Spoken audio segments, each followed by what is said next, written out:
Avatar Meher బాబా key జై. ఒకసారి బుద్ధుడు జ్ఞానోదయం అయిన తర్వాత, దైవీమానవుడని జ్ఞానం పొందిన తర్వాత, అందరికీ జీవిత సత్యాల గురించి బోధిస్తూ ఉన్న సమయంలో ఒక స్త్రీ మరణించినటువంటి తన కుమారుని తీసుకుని ఆయన దగ్గరికి వచ్చిందట. అయ్యా, మీరు ఏదైనా చేయగలిగిన వారు నా కుమారుని బ్రతికించండి అందట. ఆయన అలాగేనమ్మా, తప్పకుండా బ్రతికిస్తాను.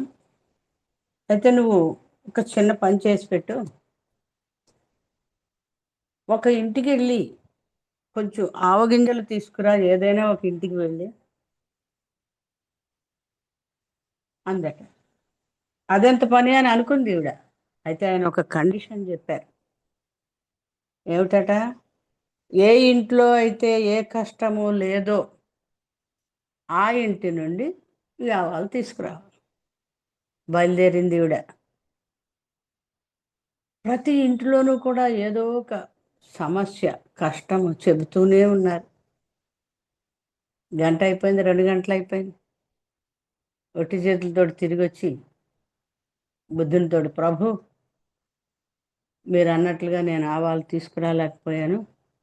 కష్టము సమస్య లేనటువంటి ఇల్లే లేదు అంటే, అప్పుడు బుద్ధుడు అన్నాడు, అర్థమైంది కదమ్మా, ప్రతి జీవితంలోనూ కూడా ఏదో ఒక కష్టం ఉంటుంది. ఎందుకని? ఈ ద్వంద్వాల్లో ప్రయాణిస్తూ, ఈ కష్ట సుఖాలని అనుభవిస్తూ, ఉన్న సంస్కారాలని ఖర్చు చేసుకుంటూ భగవంతుని వైపు ప్రయాణంలో మునిగి ఉంది ఆత్మ. సో జననం మరణం సర్వసాధారణం. ప్రతి ఒక్కళ్ళకి సమస్యలు ఉన్నాయి కదా. మరి ఈ సమస్యల్ని బయటపడే మార్గం ఇన్స్టెంట్, టక్కమనైపోవాలి. మనం పురాణ కథల్లో వినే ఉంటాం అక్షయ పాత్ర గురించి, కామధేనువు గురించి, కల్ప వృక్షం గురించి, ఇంకా చెప్పుకోవాలంటే మ్యాజిక్ ల్యాంప్ గురించి. ఒక లాంతరు దాని మీద రుద్దితే ఒక జిన్ వస్తుంది, ఏం కావాలంటే అది చేసేస్తుంది. అలాగే కింగ్ మిదాస అని ఒక కథ కూడా చదువుతుంది. ఈ అక్షయ పాత్ర, కల్పవృక్షం, కామధేనువు, మ్యాజిక్ ల్యాంప్ ఇవన్నీ ఏం చేస్తాయి? ప్రపంచంలో మానవుడికి ఉన్నటువంటి ఆ కోరికల్ని తీరుస్తాయి. ఆ కోరేది ఆప్షన్ వీడిదే. ఏం కావాలంటే అది కోరుకుంటాడు. కష్టం గట్టెక్కాలంటే వెంటనే అది తీరిపోతుంది. కానీ భగవంతుణ్ణి నమ్ముకున్నటువంటి, ముఖ్యంగా అవతారుణ్ణి బాబాను నమ్ముకుని విశ్వసించి ప్రేమిస్తూ ఆయన అడుగుజాడల్లోనే ఉంటూ ఆయన కనుసరణల్లోనే జీవిస్తున్నటువంటి వ్యక్తి అలాంటి వాటి జోలికి వెళ్ళాడు. నాకు అక్కర్లేదు ఆ ఇన్స్టెంట్లని. నా ప్రయాణం, నా ఆత్మ యొక్క ప్రయాణం ఆయన చేతుల్లో ఉంది. ఆయన ఏది మంచిదో ఏది చెడో అన్నీ తెలిసినవాడు. నాకేం తెలుసు? Is all knowing, I'm not knowing. సర్వం తెలిసినవాడు ఆయన, ఏమీ తెలియని వాడిని నేను. అలాంటప్పుడు నాకు ఏది అవసరమో ఏది కావాలో తెలిసినవాడు ఆయనే. నేను అజ్ఞానంలో కోరుకున్నా సరే నీకు ఇది హానికరమురా అని చెప్పగలిగే సామర్థ్యం గలవాడు ఆయనే. సర్వము తెలిసినవాడు ఆయనే. మనకి మండలి సభ్యుడైనటువంటి బాలనాటు చాలామంది చూసే ఉంటాం.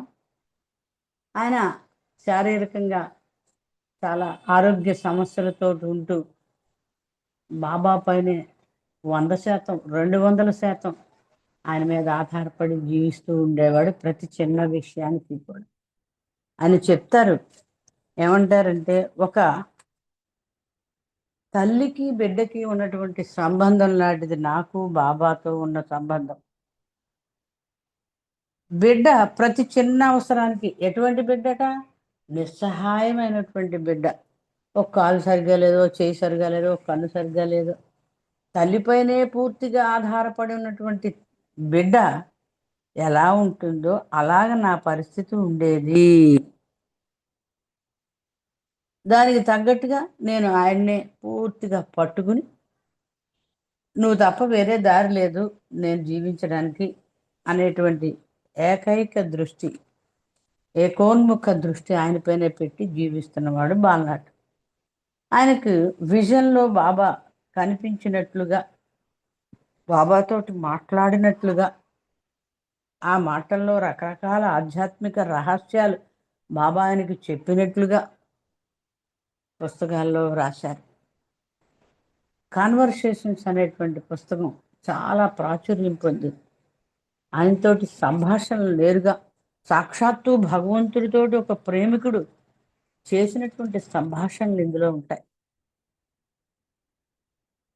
అయితే ఒకసారి బాబా అతని దగ్గరకు వచ్చినప్పుడు జరిగినటువంటి సంఘటన, బాబా ఏమి ఇవ్వాలనుకున్నారో, ఈయన ఎందుకు వద్దన్నాడో చూద్దాం. అప్పుడట వాతావరణం చాలా ప్రశాంతంగా, ఆహ్లాదకరంగా ఉందట.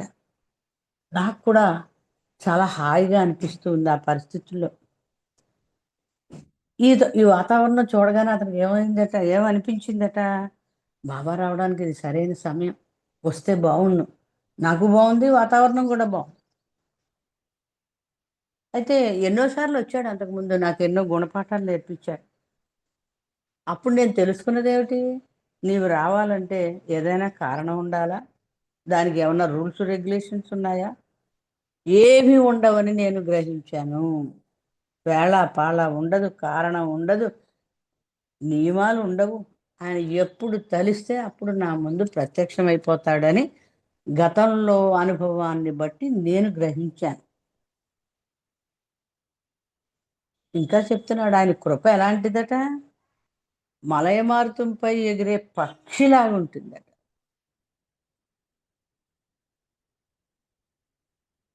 అయితే ఈయన అనుకుంటూ ఉన్నాడు వస్తాడేమో బాబా అని. వచ్చేసాడు. ప్రభు, అయితే నీ రాక గురించి నాకు ముందుగానే తెలుస్తుందన్నమాట అన్నాడు చాలా సంతోషంగా. చూసావా, నేను అనుకున్నాను నువ్వు వస్తావని, వచ్చేసావు కదా తండ్రి. అప్పుడు బాబా రాజసం ఉట్టిపడుతూ చిరునవ్వు నవ్వుతూ, నా రాకని నువ్వు అంచనా వేయలేవు, ఎందుకంటే అంచనా వేయగలిగే నీ సామర్థ్యానికి అతీతుడు నేను. నీకు నీకు 100% సామర్థ్యం ఉందనుకో ఏదైనా పని చేయడానికి, దానికంటే మించిన వాడిని నేను. నువ్వు ఊహించుకుంటావు వస్తాడు తండ్రి ఇలాగా అలాగా అని, కానీ దానికి మించిన వాడిని నేను. నీ ఊహకు మించిన వాడిని, నీ సామర్థ్యానికి మించిన వాడిని. నువ్వు ఆ విషయం చెప్తున్నప్పుడు నా మూడు చాలా సరదాగా ఉన్నట్లు నాకు అనిపించింది. హాయిగా ఉంది ఆయనకి. బాబా కొంటి చూపుతో చూస్తూ, ఈరోజు నీకు ఒక ప్రత్యేకమైనటువంటి గిఫ్ట్ ఇవ్వాలనుకుంటున్నాను అన్నాడట బాబా. ఒక గిఫ్ట్, బహుమానం, కానుక ఇవ్వాలనుకుంటున్నాను అన్నాడు బాలనాటితో. ఇతనికి యాంగ్జైటీ గిఫ్ట్ అంటే అందరికీ ఇష్టమే కదండి. ఏమిటి ప్రభు అది అని అడిగాను. ఏమిటో చెప్పుకో చూద్దాం, మనం పిల్లలతో అంటూ ఉంటాంగా, నీకు ఒక గిఫ్ట్ తెచ్చానురా, ఏమిటి ఏమిటి అంటే చెప్పుకో చూద్దాం అంటూ ఉంటాం. నువ్వు మరుక్షణంలో ఏం చేస్తావో ఎవరైనా ఊహించగలరా ప్రభు. ఈయన అంటున్నాడు, బాబోయ్, సర్వజ్ఞుడివి, సర్వశక్తిమంతుడివి, అలాంటి వాడివి నెక్స్ట్ మూమెంట్లో ఏం చేస్తావో నాకు ఎలా తెలుస్తుంది. నీ లీల ఎప్పుడైనా నేను పసిగట్టగలనా, వర్ణించగలనా. అయితే బాబా అంటున్నారు, అయితే విను, నువ్వు సాయంత్రం అలసిపోయి ఇంటికి తిరిగి వచ్చేసరికి ఆ గిఫ్ట్ నీ తోటలో ఉంటుంది. ఏమిటది, ఒక పచ్చటి కల్పవృక్షం నేను నీకు ఆ తోటలో ఇచ్చేసాను అనుకో, ఎలా ఉంటుంది. అది నీకు సంతోషమే కదా, దాన్ని ఇష్టపడతావా. బాబా అడుగుతున్నారు, నీకు ఈ గిఫ్ట్ ఇవ్వాలనుకుంటున్నాను, నీకు నచ్చుతుందా, నీకు సంతోషాన్ని ఇస్తుందా అని అడుగుతుంది. కల్పవృక్షం అంటే ఏది కావాలంటే అది నిమిషాల్లో చేసి పెట్టేస్తుంది, ఎదురుగుండా తెచ్చేస్తుంది. నేను కొంచెం ఆలోచనలో పడ్డాను. బాలనాట అంటున్నాడు, డౌట్ వచ్చింది. అందుకని కాసేపు ఆగి ఆలోచించి, నువ్వు నిజంగానే అంటున్నావా బాబా, లేక నన్ను ఆట పట్టిస్తున్నావా? నిజంగా ఆ కల్పవృక్షం అనేదాన్ని నాకు ఇస్తావా? నా తోటలో నాటేస్తావా ఈరోజు, లేకపోతే నన్ను ఆట పట్టిస్తున్నావా అని అడుగుతున్నాడు. ఆ వృక్షం కావాలని నేనంటే దాన్ని నా తోటలో నాటుతావా, వద్దంటే నాటవా? అంటే ఆప్షన్ ఉందా నాకు? నాకు సెలెక్ట్ చేసుకునే ఆ చాయిస్ ఉందా? నేను కావాలంటే నాటుతావా, వద్దంటే మానేస్తావా?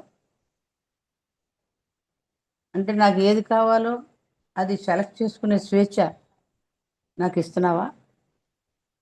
ఆ స్వేచ్ఛ నాకుందా? కానీ మానవుడికి అలాంటి స్వేచ్ఛ ఉంటుందా భగవంతుడు ఇచ్చే దగ్గర? అని ఏది ఇస్తే అదే తీసుకోవాలి.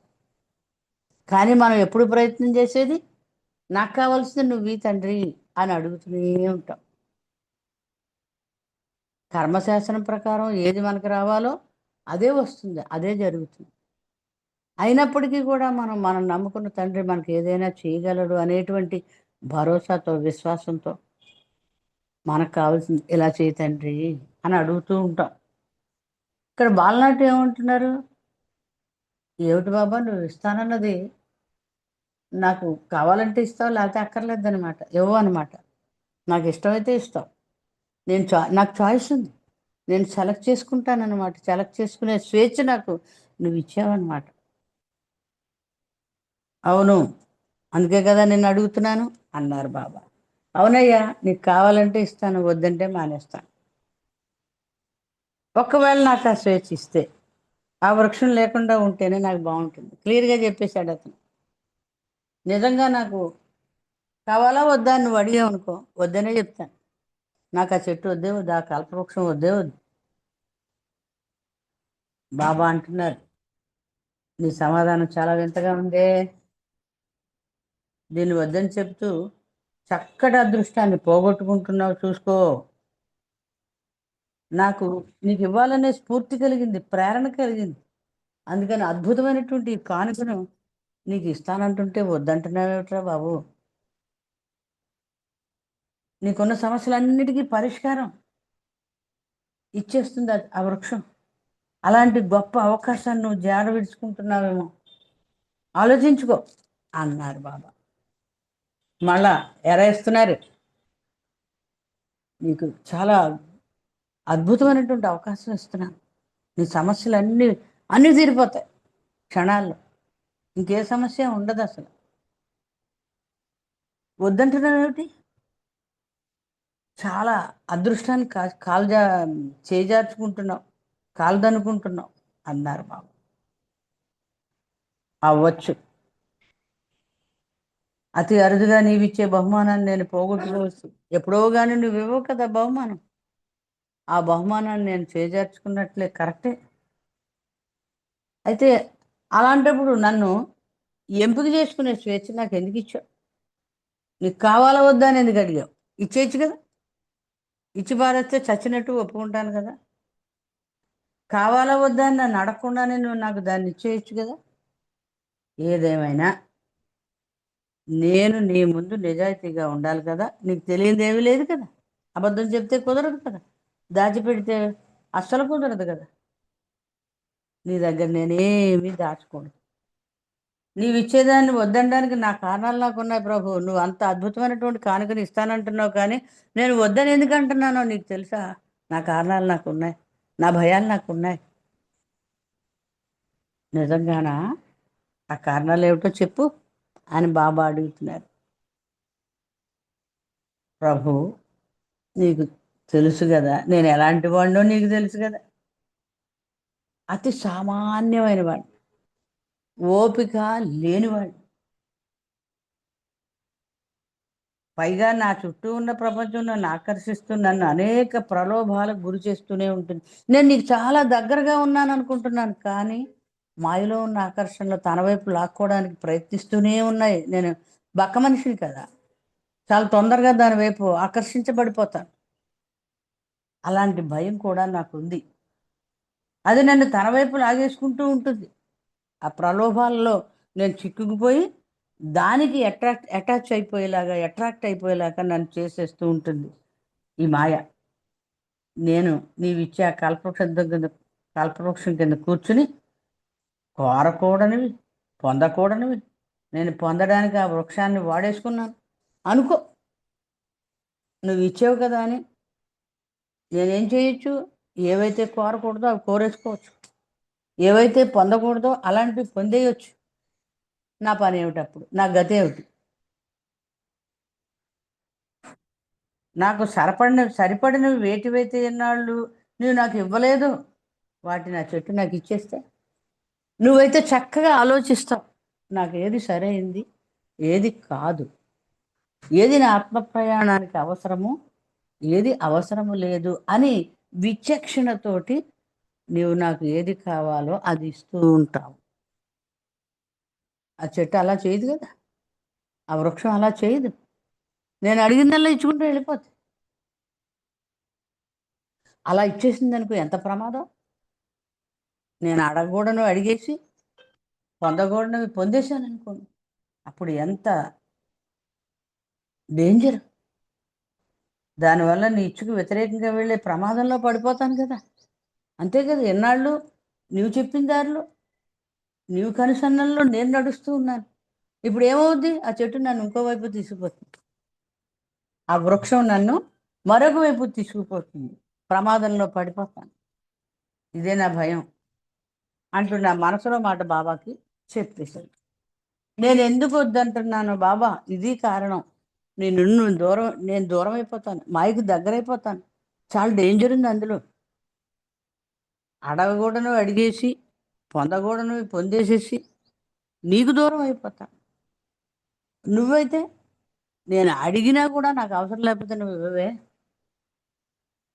అది అలా ఆలోచించదు, అడిగాను కాబట్టి ఇచ్చేస్తుంది. ఇది ఎంత డేంజరో ఆయన గ్రహించాడు. అప్పుడు ఇది ఎలాగ డేంజరో ఒక చిన్న ఉదంతం చెప్తాను. ఒకసారి అటు ఒక బాటసారి నడుచుకుంటూ ప్రయాణిస్తూ ఉన్నాడు. ఆ రోజుల్లో మరి ఈ కార్లు బస్సులు ఇవేమీ లేవు కదా. నడిచి వెళ్తూ ఉన్నాడు. చాలా అలసిపోయాడట, నడిచి నడిచి దాహం వేసింది. ఓ చెట్టు కింద కూర్చున్నాడు. అయితే అతనికి చాలా అలసిపోయిన వల్ల దాహం వేసింది. చల్లటి మంచినీళ్ళు దొరికితే బాగుండు అనుకున్నాడు. అలా అనుకున్నాడో లేదో, మంచి చల్లటి నీళ్ళు అతని ముందు వచ్చేసే చెంబులో. ఆశ్చర్యంతో అటు ఇటు చూసి ఆ చెంబు తీసుకుని నీళ్ళు తాగేశాడు.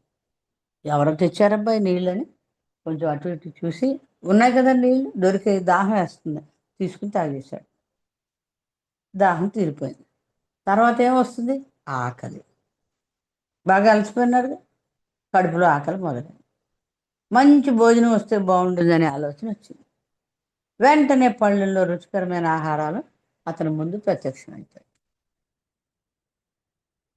చక్కగా అవి కూడా భోంచేసేసాడు.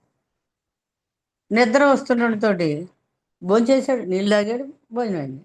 ఇంకా అలసట వల్ల నిద్ర వస్తుంది, కునుకుపాట్లు వస్తూ ఉంటే మంచి పరుపు ఇక్కడ మంచం ఉంటే బాగుండు అనుకున్నాడు.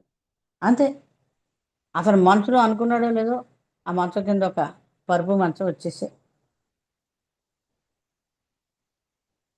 హాయిగా దానిపై పడుకుని సేద తీరుతూ ఉంటే ఇంకా ఆగలేదు అతని కోరికలు. ఆ తర్వాత అందమైన యువత వచ్చి తనకు సపరలు చేస్తే మరింత బాగుంటుంది అనుకున్నాడు. కాళ్ళు వస్తే ఎవరైనా ఒక స్త్రీ ఉంటే, సపరీలు చేసే స్త్రీ ఉంటే చాలా బాగుంటుంది కదా అనుకున్నాడు. వెంటనే అందమైన స్త్రీ వచ్చి అతని కాళ్ళు వత్తడం మొదలెట్టింది. ఆ స్పర్శతో పులకితుడైన అతడు వెంటనే సంతోషానికి బదులు భయం మొదలైంది. ఎంతవరకు చాలా సంతోషంగా ఉన్నాడు. ఏమనుకున్నాడట ఆ స్త్రీని చూసి, కొంపదీసి ఈ స్త్రీ రాక్షసి కాదు కదా, ఒంటరిగా ఉన్న నన్ను చంపేసి తినేది కదా అని అనుకున్నాడు పాపం. అలా అనుకున్నాడో లేదో ఏమైంది, ఆ స్త్రీ రాక్షసి అయిపోయి అతన్ని చంపేసింది. అంటే ఇక్కడ కోరకూడనిది కోరడం అంటే ఇదే. పాపం అతను పడుకున్నది ఒక కల్పవృక్షం కిందని అతనికి తెలియక ఇవన్నీ కోరేశాడట ఈ కథలో వ్యక్తి. అది ఇక్కడ చెప్పేది. కల్పవృక్షం దేన్ని కోరుకుంటే అది ఇచ్చేస్తాయి. అయితే ఏది శ్రేయస్కరము ఏది శ్రేయస్కరము కాదు అనేది ఆ కల్పవృక్షానికి తెలియదు. అదే మనం నమ్ముకున్న భగవంతుడికి తెలుసు. అది ఇక్కడ చెప్పే విషయం. అయితే ఇతను ఎప్పుడైతే బాబు నాకు వద్దు ఆ కల్పవృక్షం బాబా, అది నన్ను నీ నుండి దూరం చేస్తుంది, నాకు అక్కర్లేదు అటువంటి అన్నిటినీ ప్రసాదించే వృక్షం నాకు వద్దు అని గట్టిగా చెప్పాడు. నా కారణాలు ఇవి, వద్దనడానికి నా కారణాలు ఇవి అని చెప్తున్నాను. ఓహో, అలాగా, ఆ ప్రమాదం ఉందంటావా అంటున్నారు బాబా. అవునయ్యో, నువ్వు గమనించావు ఆ ప్రమాదం ఉంది ఇందులో అని ఎంతో అమాయకంగా మొహం పెట్టి అడిగారట బాబా. ఏమైనప్పటికీ ఈరోజు నువ్వు ఏది కోరుకుంటే అది ఇచ్చేసే మంచి మూడ్లో నేనున్నాను. నువ్వేం అడగాలనుకుంటున్నావు అని అడిగారు. సరే, కల్పవృక్షం వద్దంటున్నావు కదా, కానీ నీకు ఇవాళ ఏదైనా ఇవ్వాలనిపిస్తుందిరా, ఏదో ఒకటి అడుగు, నా మూడ్ బాగుంది అన్నారు బాబు. అయితే ఇతను ఏం కండిషన్ పెడుతున్నాడు, అడుగుతాను కానీ నాకు చాయిస్ ఇవ్వనంటేనే నేను అడుగుతాను, నాకు నువ్వు చాయిస్ ఇవ్వకూడదు, నీ పూర్తి సమ్మతితో ఆనందంగా ఏది ఇస్తే తీసుకోవడానికి నేను సిద్ధంగా ఉన్నాను. ఏమంటున్నాడు ఆయన? చాయిస్ ఇవ్వకుండా ఏదైతే నువ్వు ఆనందంగా ఇస్తావో అదే మహాప్రసాదం. నన్ను అడక్కు ఇది కావాలా వద్దా, ఇవన్నీ నాకు చాయిస్లు ఇవ్వకు, నీ ఇష్టం వచ్చింది, నాకు అవసరమైంది ఏదో నీకు తెలుసు కదా, అది అందంగా నా తోటలో వేసుకోవడానికి నీ చేత్తో ఏ మొక్క ఇచ్చినా పర్వాలేదు, కల్పవృక్షం అక్కర్లేదు, ఏ మొక్క ఇచ్చినా పర్వాలేదు, అది పిచ్చి మొక్క, ముళ్ళ పొద ఏదైనా పర్వాలేదు, కల్పతరువే అక్కర్లేదు నాకు, నీ చేతితోటి నీవు ఆనందంగా ఏదో ఒక కానుక నాకు అలాంటి పనికిరాని మొక్క నీకేం ఉపయోగపడుతుంది చెప్పు. బాబా అడుగుతా, అదే కల్పవృక్షం ఇస్తున్నాను అంటున్నాను రా నీకు, నేను కల్పవృక్షం ఇస్తానంటుంటే పిచ్చి మొక్కలు అడుగుతున్నావేంటి, అది ఎంతకాలం ఉంటుంది, కల్పవృక్షం అయితే శాశ్వతంగా ఉంటుంది. అప్పుడు బాలనాటి అంటాడు, ప్లీజ్ బాబా నన్ను చెప్పని, నేను నీకు ఎంత రుణపడి ఉన్నానో చెప్పనివ్వండి, ఎన్నాళ్ళుగానో నేను నీ మీద ఆధారపడి జీవిస్తున్నాను, నా మంచి చెడ్లన్నీ నువ్వే చూసుకుంటున్నావు, నేను నీకు ఎంతో రుణపడి ఉన్నాను, నాకు నీతో ఉన్నటువంటి బాంధవ్యం కారణంగా నువ్వు ఏది ఇచ్చినా అది నాకు ఉపయోగపడుతుంది, అది ఉపయోగపడదా అనేటువంటి ఆలోచన నేను చెయ్యను అసలు, ఖచ్చితంగా ఉపయోగపడుద్దని నాకు నమ్మకం ఉంది, ఆప్షన్ నాకు వద్దు, నీ ఏది ఇచ్చినా అది ఖచ్చితంగా అమూల్యమైనదే, ప్రీతిపాత్రమైనదే అవుతుంది, ద బెస్ట్ ఇస్తావు నువ్వు నాకు. అలాంటిది నేను నన్ను చూసి నవ్వి ఏమీ ఇవ్వకుండానే ఎలా వచ్చావో అలాగే వెళ్ళిపోయావు, అక్కడితో కథ అయిపోయింది. అంటే బాబా ఎలాంటి ఎరవేసి ఇతన్ని ప్రలోభ పెట్టాలని చూసినా ఇతని బాబాపై ఉన్న విశ్వాసం ప్రేమ కారణంగా అందులో ఉన్న డేంజర్ని గమనించి నువ్వే కావాలి నాకు ఇది వద్దు, you are the highest of the high, కల్పవృక్షం కాదు, నీతోటి పోలిస్తే కల్పవృక్షం యొక్క బిగ్ జీరో, ఈ మాయలోనే ఉంటూ ఈ మాయ కోరికల్ని తీరుస్తూ నన్ను ఇక్కడే ఉండేటట్లుగా చేస్తా, నువ్వేం చేస్తావు, నాకు ఏది అవసరమో అది ఇచ్చి నన్ను ఎక్కడికి చేర్చాలో అక్కడికి చేర్చడానికి సహకరిస్తా. ఆ రెండిట్లో తేడా అది నేను గమనించా, నాకు అనుభవం అయింది. అర్థవంతమైన చిరునవ్వుతో కల్పవృక్షం ఇస్తానన్న నీవు కోరికలు లేని కోరికలు అనే వృక్షాన్ని నా హృదయం నుండి పెకిలించి వేశావు. కల్పవృక్షం ఏం తీరుస్తుంది, కోరికలు తీరుస్తుంది. ఆ కోరికలే లేకుండా చేసినప్పుడు నాకు కల్పవృక్షం ఎందుకు, అవసరం లేదు. సన్యాసికి సమస్తం విడిచిపెట్టేసిన వాడికి, ప్రపంచం అక్కర్లేదు అనుకున్న వాడికి బాడీ గార్డ్ ఎందుకని? కోరికలే లేని వాడికి కోరికలు తీర్చే కల్పవృక్షం మాత్రం ఎందుకు? భౌతికంగా నీ నుండి నేనేమి పొందలేకపోయినప్పటికీ, పొందకపోయినప్పటికీ అతి అమూల్యమైన నిధిని నాకు సొంతం చేసుకున్నాను. ఏమిటది? నాకు అది వద్దు, నువ్వే కావాలి. నేను ఎంచుకున్నది అమూల్యమైనటువంటి నిధి, సంపద, తరగనేటువంటి సంపద. ఇది శాశ్వతంగా నాతో ఉండేటువంటి సంపద ఇది. నువ్వు కల్పవృక్షాన్ని నా తోటలో నాటి ఉండుంటే, అడగవలసినవి అడగకూడనివి అడిగేసినా కూడా ఎంత ఐశ్వర్యం నాకు దక్కేది కాదు.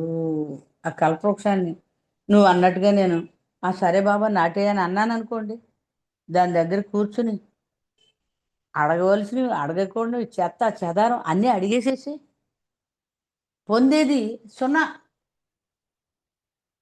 ఇప్పుడు నిన్నే కోరుకున్నాను కాబట్టి ఆ ఐశ్వర్యం నీకు సొంతమైనటువంటి ఆ నిధి అంతా కూడా నాదే. అంత గొప్ప ఐశ్వర్యం సంపద నా సొంతమయ్యే.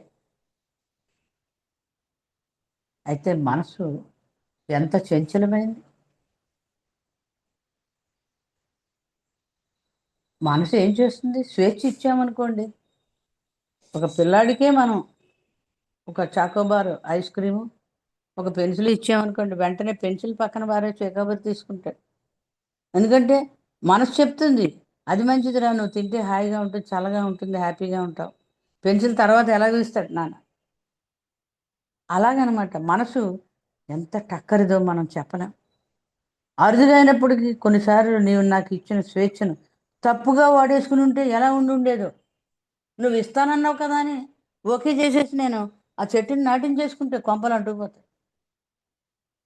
నీవు ఇచ్చిన స్వేచ్ఛను ఉపయోగించుకుని ఆ కల్పవృక్షాన్ని అడిగేసి ఉంటే నీతో నాకున్న బాంధవ్యాన్ని కోల్పోయి ఉండేవాడిని. నాకు నీతో ఉన్న రిలేషన్ చాలా ఇంపార్టెంట్.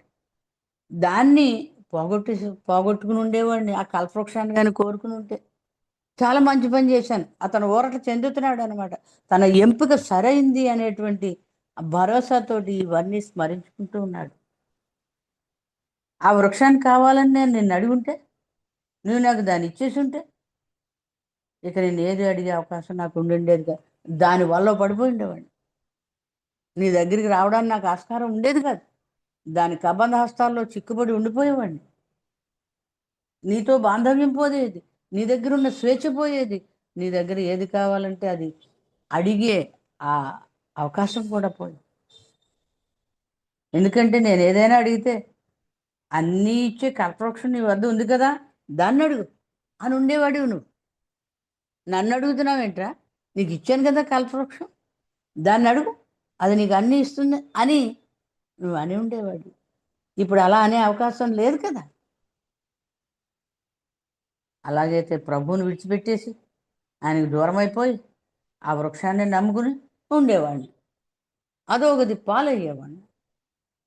నిన్ను కాదనుకుని ప్రపంచంలో కోరికలు తీస్తున్న ఆ కల్పవృక్షానికి ఓటేసి దాన్నే ఎంపిక చేసుకుని ఇచ్చే బాబా అని అడిగి ఉంటే ఎంత దారుణం జరిగిపోయేదో, నా పరిస్థితి ఎలా ఉండేదో అలా ఊహించుకుంటూ ఉన్నాడు అతను. ఇప్పుడు ఆ వృక్షం లేదు కాబట్టి నాకు ఏ సహాయం కావాల్సి వచ్చినా నిన్నే అడిగే అవకాశం నా సొంతమైంది. దాన్ని వద్దనుకుని చాలా మంచి పని చేశాను. దాన్ని అడిగేసి ఉంటే ఎంత ప్రమాదం అయిపోయేదో. నువ్వు నాకు దూరం అయిపోయేవాడివి. నీ దగ్గర నా స్వేచ్ఛ, నా బాంధవ్యం అన్నీ అడుగంటిపోయేవి. అడగకపోవడం ఎంత మంచిదైంది బాబా అనుకుంటున్నాడు ఇతను, తన్ను తాను ఓదార్చుకుంటున్నాడు. చాలా మంచి పని చేశాను. నాకు నువ్వు ఒక కల్పవృక్షాన్ని ఇచ్చావు, నిజమైనటువంటి కల్పవృక్షం. ఏమిటది? నిన్ను ప్రేమతో స్మరించుకోవడం అనేటువంటి ఒక గుళిక, ఒక కల్పవృక్షం నాకు ఇచ్చావు. దాన్ని నేను సొంతం చేసుకుని నా హృదయంలో పదిలంగా ఉంచుకుంటాను. దాన్ని కదా నువ్వు నాటేవు నా హృదయంలో. బయట కల్పవృక్షాన్ని నాటమని నేను అడగలేదు. నా హృదయంలో నువ్వు నీ స్మరణ అనేటువంటి కల్పవృక్షాన్ని నాటి వెళ్ళావు. దాని ద్వారా నీ మీదే ఆధారపడి జీవించే అవకాశం నాకు ఇచ్చావు. నాకున్నటువంటి మహద్భాగ్యాన్ని నేను పోగొట్టుకోలేదు. దాన్ని మరింత బలోపేతం చేసి నువ్వు వెళ్ళావు. కావలసినప్పుడల్లా నిన్ను జ్ఞప్తికి తెచ్చుకుని జీవించే భాగ్యం నాకు ప్రసాదించావు. ఎంత భాగ్యం నాది! లేకపోతే ఆ కల్పవృక్షంకి నేను ఆశపడి దాన్ని కానీ కోరుకుని ఉంటే ఈ భాగ్యం అంతా చేజారిపోయేది కదా.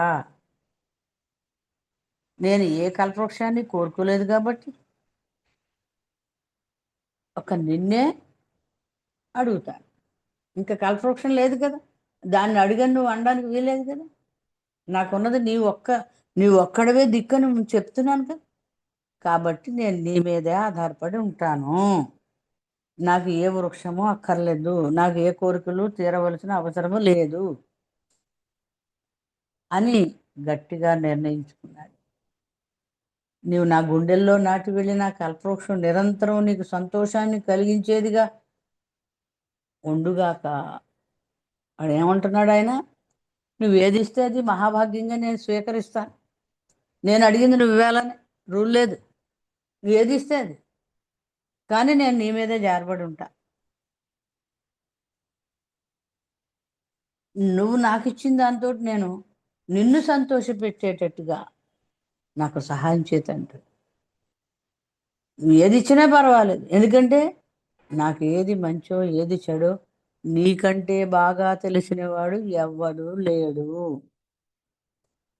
అని గ్రహించినటువంటి బాలనాటి ఎంత అదృష్టవంతుడో కదా. అన్నీ నీకు తెలుసు తండ్రి అని పూర్తి విశ్వాసంతో ఆయన పాదాలనే పట్టుకుని అని ఎలా నడిపిస్తే అలాగా, ఎలా జీవించమంటే అలాగా జీవిస్తూ తన జీవితాన్ని గడిపినటువంటి బాలనాటు జీవితం నుండి మనం నేర్చుకోవలసింది చాలా ఉంది. ఈ ప్రలోభాలకి లోను కాకుండా తన హృదయాన్ని ముందు పెట్టి మనసు నోరు నొక్కేసి ప్రభు సంతోషించే విధంగా నిర్ణయం తీసుకోగలిగాడు బాలనాథ్.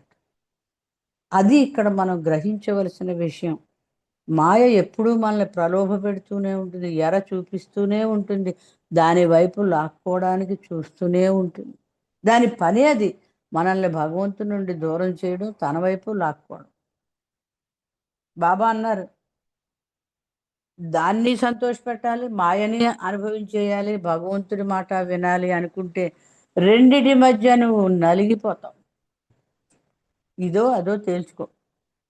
నేను కావాలంటే మాయంత విడిచిపెట్టేస్తే, మాయ కావాలా నన్ను వదిలే.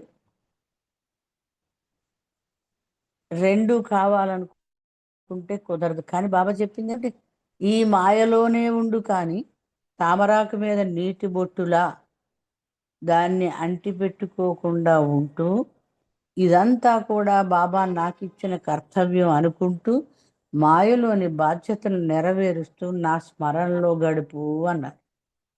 అది చేయగలిగితే ఆటోమేటిక్గా మనం మాయకు వెన్ను చూపినట్లే. బాలనాటు తీసుకునేటువంటి ఉత్తమ నిర్ణయంలాగా మన నిర్ణయం కూడా తప్పకుండా అవుతుంది. ఇవాళ ఇక్కడ ముగిద్దామండి. అవతార్ మెహర్ బాబాకి జై. జై బాబా. జై బాబా అండి గౌరీ గారు. జై మనకి బాబా. అవసరం జై బాబా అండి. ఈ భగవంతుడిని ఏం కోరాలి, బాబాని ఏం కోరాలి అన్నది కూడా మనకు తెలియదు. అందుకనే మనం మన ఇష్టం వచ్చినవి ఏవో కోరికలు కోరేస్తాం. అందుకని అలా కాకుండా నువ్వు నాకు తోడుండు బాబా అంటే చాలు, ఆయనే మనకి ఏం కావాలో ఆయన ఇస్తారు అన్నది ఆ బాలనాటు ద్వారా చాలా చక్కటి విషయాల్ని చక్కగా మాకు తెలియజేసినందుకు జై బాబాలు, ధన్యవాదాలండి. జై బాబా. జై బాబా అండి. జై బాబా అండి. జై బాబా. జై బాబా. జై బాబా. ఇప్పుడు సంకీర్తనలు చేసుకుందామండి. శేషారత్నం అక్క సంకీర్తన చేయవలసిందిగా కోరుతున్నాను. తర్వాత అప్పారావు గారు రెడీగా ఉండాలి. జై బాబా. జై బాబా అక్క.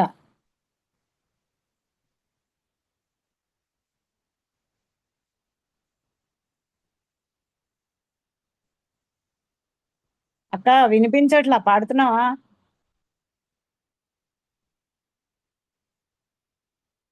జై బాబా. మీకు ఎవరికైనా వినిపిస్తోందండి?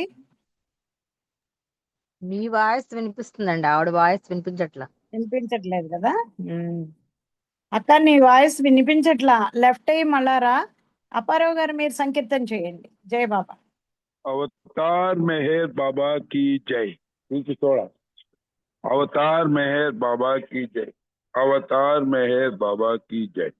जय बाबा नहीं, अवतार मेहर बाबा की जय।